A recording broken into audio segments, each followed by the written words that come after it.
Right. Still at This is the Roy Lilley. ADAS I'm still at thing, the ADAS and I'm at thing, the next session.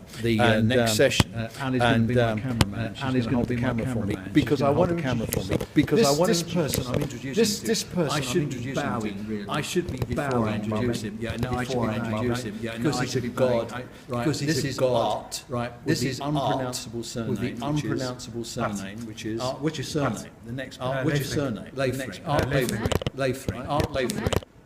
Okay, well done. The camera. Don't get cocky. The camera. His name is on there. Okay, well you better do it again. Okay. This is Art Leifring. Now he is from the best company in the world. He's from Buurtzorg.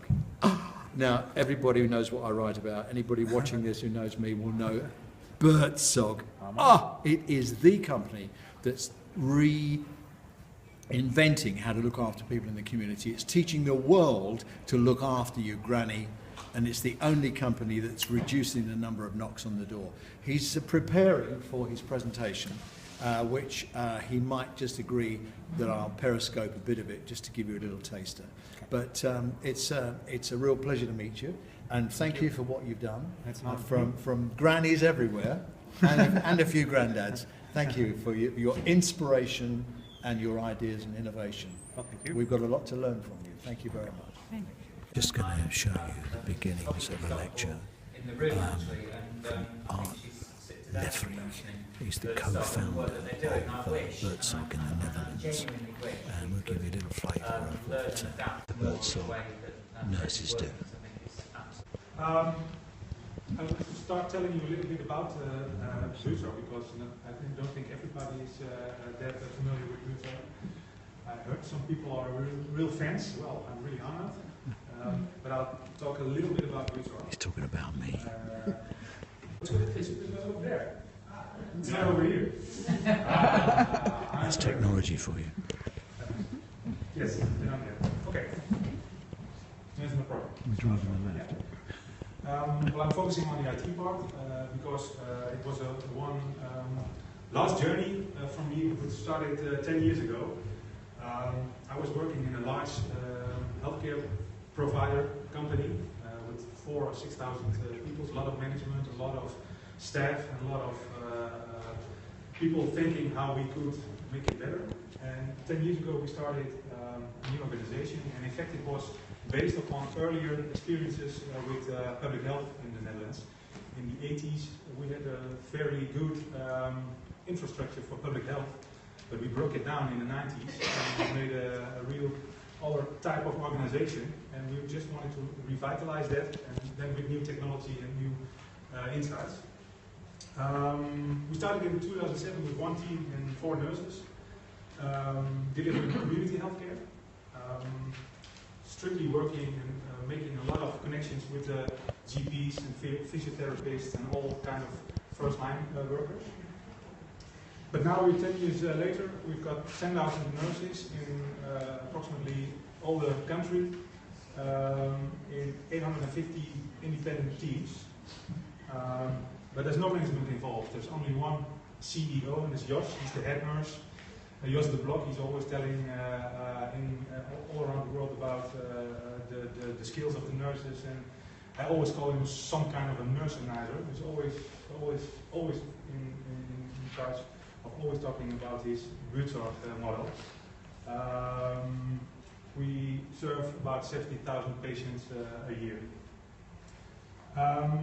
When we started it, we hadn't got a clue. We didn't have a clue how it became. It wasn't the strategy to grow big or something like that. We just wanted to make a new model around the workers in the field, because there were more and more in the background, and also the organizations where I worked, back office was more important than the primary workers. So we wanted to change that. I'm the only not nurse within Buurtzorg. I'm the one who's responsible for the back offices, processes, and IT, and all the research and development from now on. Well, the model of the situation in Holland in 2006 when we started, it was, I think I heard it, the intros this morning, and I heard it yesterday, and it still is. in Holland it's very fragmented, but it's the same problem as you have here. A lot of fragmentation, cure, care, prevention. There's a lot of standardization in tasks, and there was they're always trying to bring the cheapest person to do the task. So there were a lot of people coming into my granny's home and went back just waiting. I wait for the other one. I saw just 2 or 3 persons waiting to do their task within one single house, and they all 3 were skilled to do all the 3, but they were similar. There were different contracts and different planning and different routing, so they were doing the same thing in the house. But it was also a problem within the demographic, and the costs were getting out of control. So we started this home care organization just around small teams. And I just want to get back on the ICT, because all we did was controlling tasks within time. All the IT and all the organization was also based on these principles. We were always organizing workflow within the systems, time stamps, controlling if the tasks were done, and all those kinds of software. But it doesn't help people and it doesn't help workers. So we were trying to get ICT solve problems only for management and for healthcare systems, not for the nurses and the workers. And the patient in all these solutions was nowhere. It was always about patients, but they were never involved in the IT solutions and in the other discussions. And we also had a very large promise, national architecture, who will solve all the problems in our country. They started to build on that national architecture, I think, 15 years ago, but it still is a very big promise. It's not ready yet. Now, I won't think it will be ever be ready, because internet is going that fast that they will never be ahead of all the developments. Well, self-organization was very important in our model, and also the idea that they can organize their work themselves very good. We make a geographical structure, around 10,000 persons and patients, and they have to organize as a team the total process: planning, scheduling, routing, discussions with family, all kinds of things. They have to do it themselves. They're responsible for the budget, and everything you can imagine. They are doing themselves without management.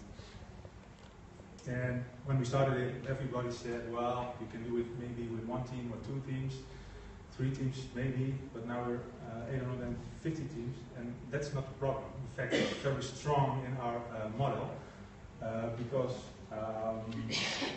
we never have to look after difficult management.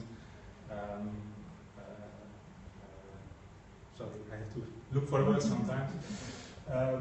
Struggles, because they manage it themselves, and I didn't expect it that it would work like that when I started it. I had a lot of books, management books. I studied public administration, so I have a lot of background in how to organize large companies, but it wasn't in the book. So it was a real nice journey for me to explore.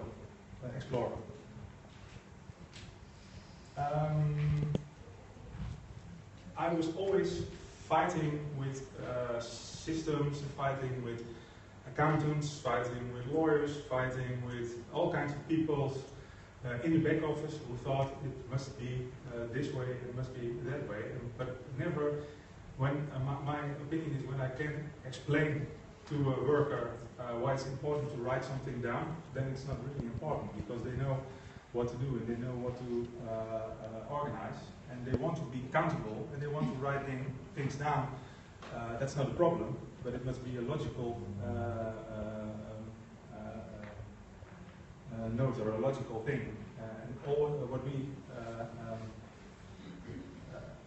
invented in the years before we started with this self-organization point of view, they always had to write down things without explanation why it's important, so we couldn't get them really enthusiastic.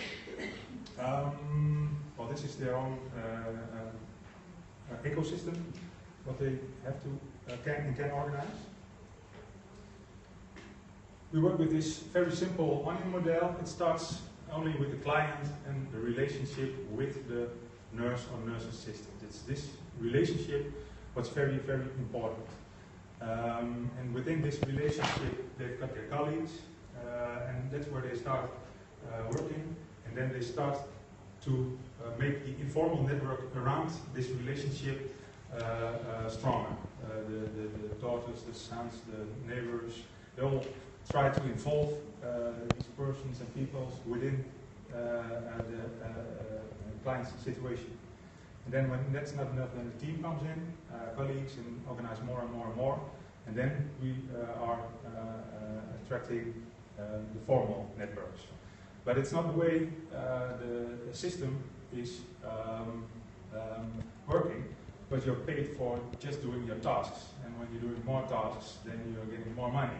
So it's complete against all logical to do it this way within our reimbursement system.